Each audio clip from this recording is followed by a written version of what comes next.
Welcome to the cooler report. I'm going to introduce our newest products on my right hand, the dry display cases or glass units. Let me give the overall sizes first.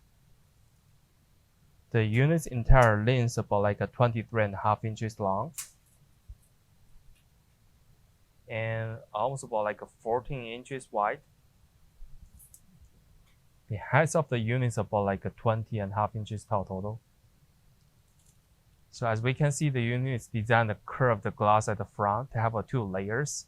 You can put any like pastries or bakeries inside or cookies. And from the behind, we have two open doors. And you can hold it like this way. Just push a little bit. This one can hold in at these positions. You can access the foods at the inside. For the inner side, this bottoms is about like a 20.5 inches deep. And the wide about like a 30.5 inches wide. And the depth about like a 17 inches.